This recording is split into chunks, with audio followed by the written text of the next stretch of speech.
The thing. Is this dork made of orange rock like the rest of his body? It's a superhero secret.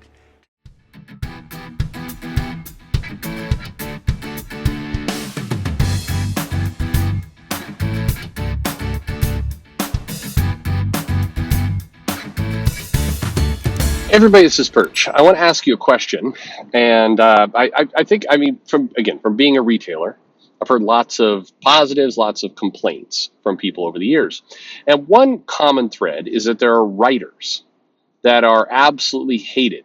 What's interesting, and this is where I'm testing kind of you respond to this, and you can kind of let me know what you think. But by and large, general rule of thumb, there are more writers that are hated than artists. People who dislike an artist's work tend to just not buy it. They don't really complain about it. They don't hold grudges about it. They just kind of move on, and they don't really say much. Now, there are a couple exceptions to this. I think Riley Rossmo obviously has a lot of very, very polarizing. Erica Stevenson, I think, did at one point.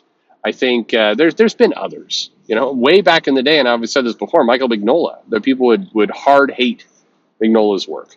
Chris Bacalo, when his style changed. I mean, any artist that was very stylistic, I think at times have triggered kind of a I won't buy that, I hate this artist response. But generally speaking, many artists just kind of flow. People like it, don't like it.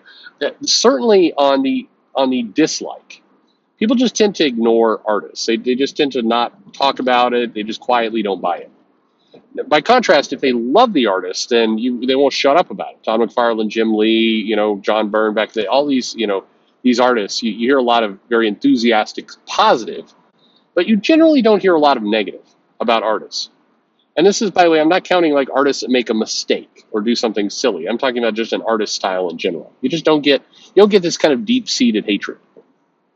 Writers, on the other hand, I think people hold grudges for. People don't like a writer, and they will it will stick in their craw. They'll forever be really pissy about it.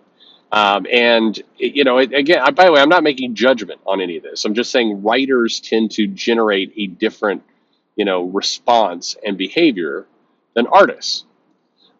Writers, if somebody loves a writer, it kind of can become a best buy, it's something a must buy from people. But even there, think about the writer you love the absolute most, whoever it might be. Let's say you love, let's pull somebody out of the woodwork. Let's say you love Donny Cates. You absolutely love Donny Cates.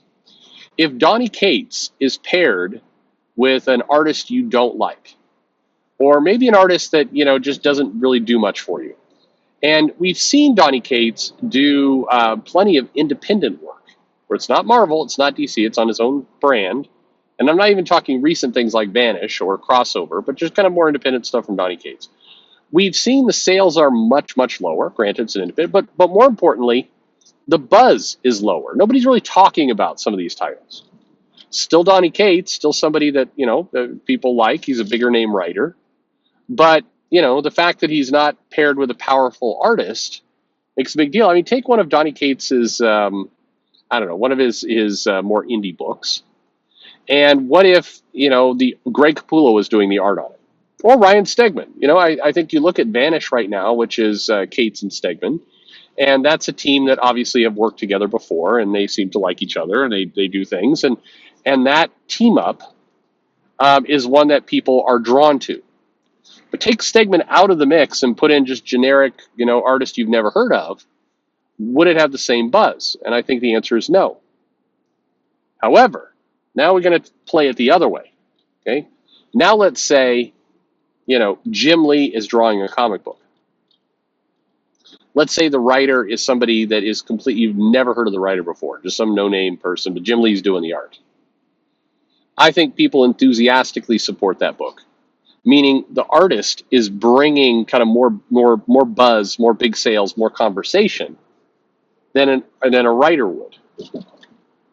And so my premise here is basically, there's been a debate, who's the more important one, the writer or the artist, and the right answer, by the way, is both. You need to have a good, you need both. But the market reality is, people will buy a book from somebody they hate if the artist is great on it. Case in point, there are plenty of people who hate purchased Heroes in Crisis all the way through because of the art. There are people who bought the Bat Cat series because of the art, the Clayman art on that. There are people who regularly have bought Tom King work and have held their nose and basically continue to bitch about Tom King, but have bought it for the art because the artist is powerful. Now, the other way around, if you have again the other way around is proven. You've got books by in theory big name writers who people like, and if the artist is kind of a no name nobody, and it doesn't have the benefit of leaning on a well established property like a Spider-Man or an X-Men or something like that, people just don't show up. Jonathan Hickman, for a period of time when he did Hoxpox, Hickman had indie books out. I mean, in years past, had the Manhattan Projects and other things, and those books did not sell. They sold. They sold. Obviously, they didn't. When I say they did not sell, please nobody take that literally. They sold more than 0 copies, yes, but they didn't sell big numbers. They were relatively tiny sales. So, what does that tell us? Well, it tells us that a great artist or a loved artist with a no-name writer or a disliked writer can still sell a lot of books. The other way around, a great writer, somebody who's loved, paired with a no-name artist or a artist people dislike, won't sell. Not the same volume. The math does not work out the same. And again, I think Donny Cates is the best example of this because he had indie books over the last 2 years that, while he was a huge name, building a really big name with his work on Venom, and then his overarching kind of his stuff with Thanos, and then they came the other way around, of course. But the big King in Black series he did, all that kind of stuff.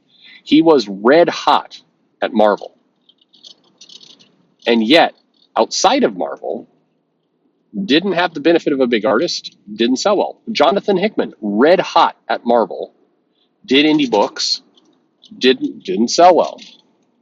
But we've seen that the other way around, it works out. So my question for you is, will you buy a book by a writer that you absolutely hate if the artist is good? Take somebody you really, really dislike. Okay, I mean, who's somebody that people bitch about on a regular basis? I mean, take you got I don't know. Tom King is the best example. Tom King. Well, no, actually, let's go a step further. They just announced a book, Vita Ayala and Todd McFarlane. You buying that book? What do you think? I'm betting you are buying it. That's my premise. I'm betting you're picking up that title. Even if you just can't stand Vita, can't stand anything Vita does, I bet you're buying that book. What do you think? You doing that? Now, I'm going to switch it around a little bit. Several people on this channel like Chuck Dixon. Okay, Chuck Dixon does a comic with Riley Rossmo. You buying it? Are you buying that book? I'm betting the sales are lower. Even if you love Chuck Dixon, I'll bet you're not buying that book. So am I wrong? Tell me in the comments below. Like and subscribe, and thanks for listening.